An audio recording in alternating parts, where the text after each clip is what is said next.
Thousands of children have been taken from Ukraine into Russia, but how are they treated when they're inside Russia? Russia continues to commit genocide on an industrial scale every day, every single minute. It started mass deportation of Ukrainians in 2014 when it first committed aggression against Ukraine by illegally occupying parts of Donbass and Crimea. And now with the full-scale invasion, Russia deports Ukrainian children. It abducts Ukrainian children, it deports Ukrainian children, it erases their identity. First and foremost, there are two categories. Children staying in the temporary occupied territory, and this is 1.6 million Ukrainian kids on the temporary occupied territory, including Crimea, which are staying right now there. So Russia tries to, first of all, to raise their identity there. Russification, imposing Russian passports, Russian citizenship, altering their names, their personal data. And there is another category of Ukrainian children, those who were abducted from even temporary occupied territories to the Russian Federation in grave breach of international law, in grave breach of the international conventions on the protection of the child and the Geneva Conventions. And these children who are right now placed in the Russian Federation, they are not only separated from the families, but they are also absolutely given new names, new passports. So this is a war crime which Russia commits on purpose.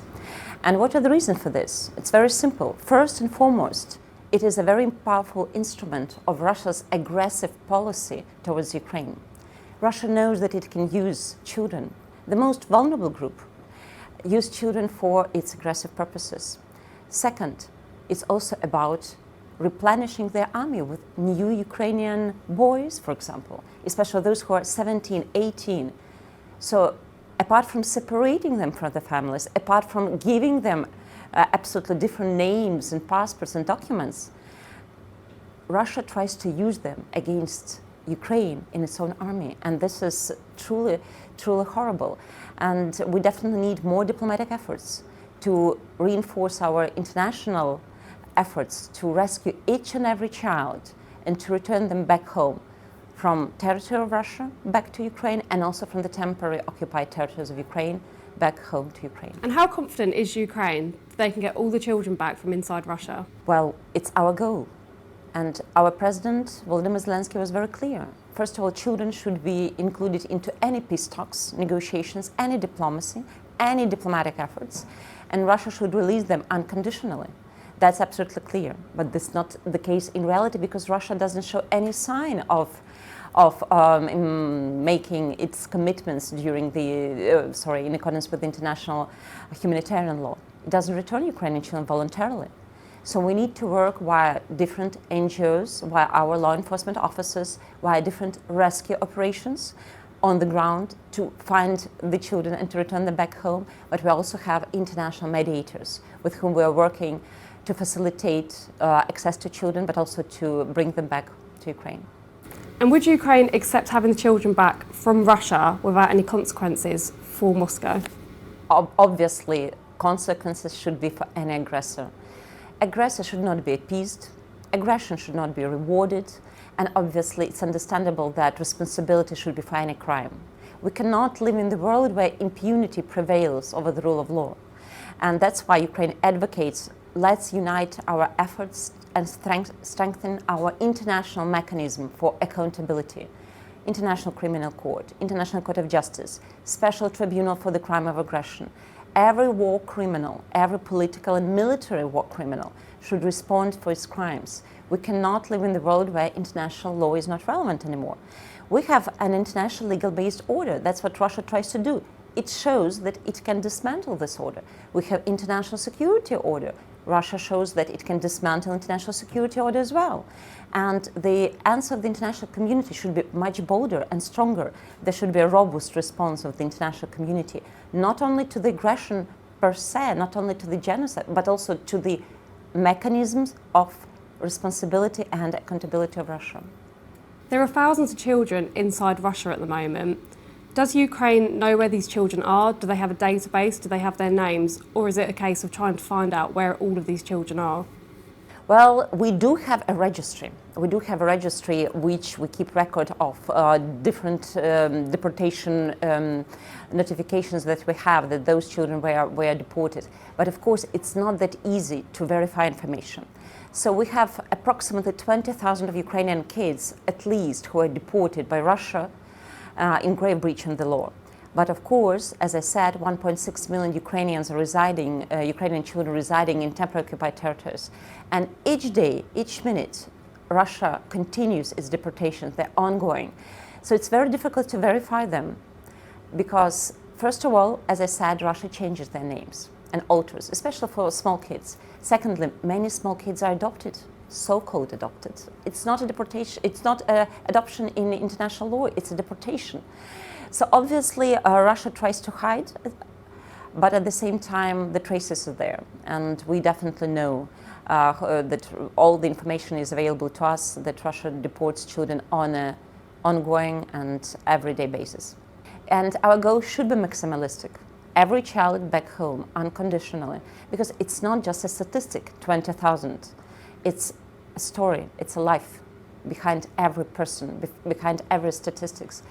We have so many families who were separated. We have so many children who were abducted. We have so many children to whom Russia uses also sexual violence. And there are cases which are registered like that. And they have been investigated by our competent authorities.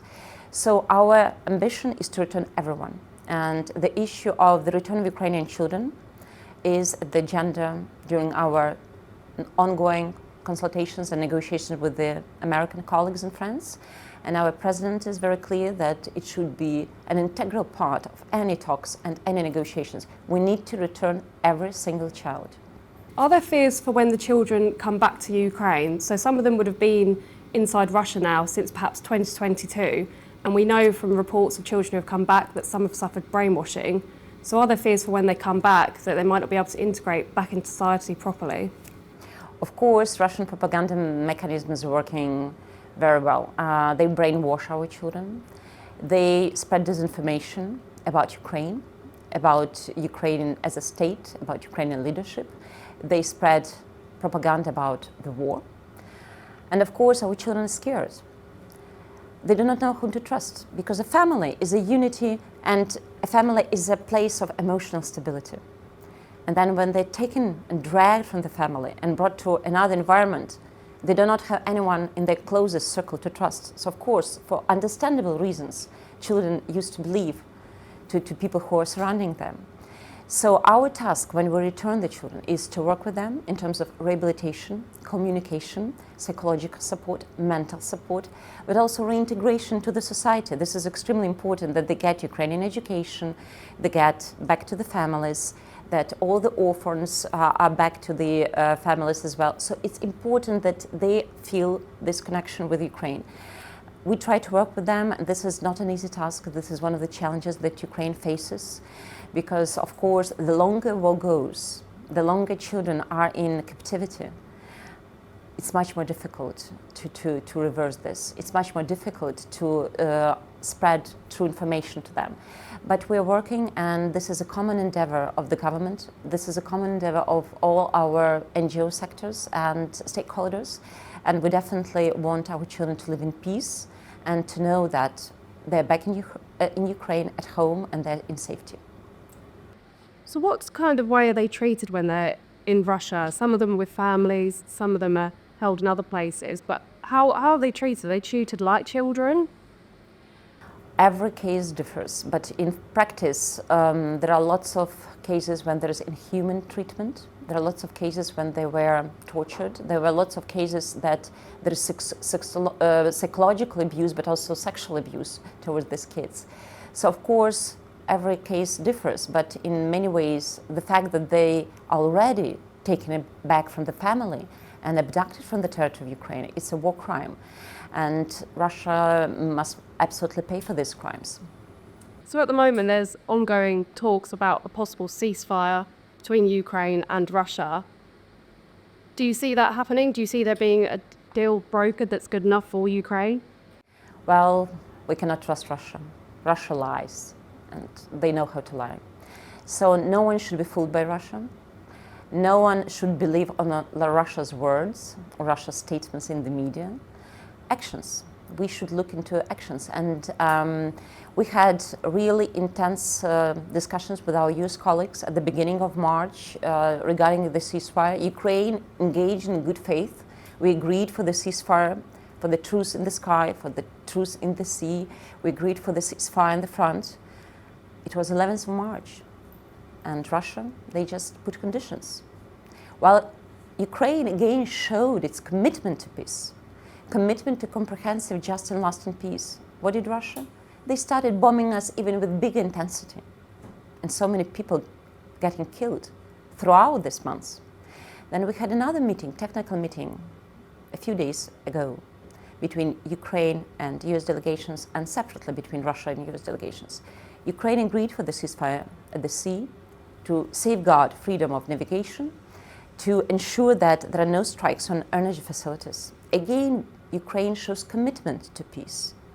Again, wants to achieve this peace for Ukraine. And what we see again, Russia keeps on attacking every single night. So I think the answer is that Russia doesn't really want peace in Ukraine and shows no remorse, no actions towards achieving this goal. But say a ceasefire is reached, a peace deal is brokered, what would be next for Ukraine? Well, it is important to know that Ukraine will never accept territorial compromises, unjust peace. It will never accept the situation where our prisoners of war, illegally detained persons and children are not returned. They should return, all of them, and children should return unconditionally. Obviously, Ukraine considers itself as a European democratic country, a part of the EU and NATO. Obviously, Ukraine considers itself as an independent, sovereign country with the territorial integrity restored within internationally recognized borders. And I would like to highlight that we will not rest if Ukrainian people will not have justice served to them. This is extremely important. That it's not just peace at any price. It's not just peace, any peace. It should be comprehensive, just and lasting peace for Ukraine with accountability for Russia and Russian criminals. And Trump's now back in the White House. Is that good for Ukraine, bad for Ukraine? The USA is a strategic partner for Ukraine, and we are very much interested in having great cooperation at every level, political, diplomatic, military, security-wise. We have good cooperation between our presidents, and also our teams met in Saudi Arabia at the beginning of March and the end of March. We are looking forward to having great cooperation, and we definitely see the role of the USA in restoring territorial integrity of Ukraine within international recognized borders, but also in achieving just and comprehensive peace for Ukraine. And what would your message be to the UK and Europe? Do you think they're doing enough to help Ukraine? I'm extremely grateful to UK and British people, and of course on behalf of the government I would like to express our profound gratitude to the UK, who is a staunchest supporter and our strong ally. I would say that it is extremely important to keep unity these times and do stand with Ukraine to victory. And what's the feeling in Kyiv at the moment? How does Zelensky feel? Obviously, we saw when he went to the White House, it didn't necessarily go how he may have wanted it to go, but is he resilient? Our president is very resilient. I think Ukrainian people are resilient in general. I mean, it's in our DNA. And we are extremely grateful that we have President Zelensky during the times of war, especially, because his courage, his resilience, proved that Ukraine can win this war. And I think we persuaded everyone that it is possible. Ukraine can win this war, and Ukraine should win this war. Just one more question. What's your message to Putin right now? I do hope that Putin and all Russian war criminals will be brought to justice. I would like to see this.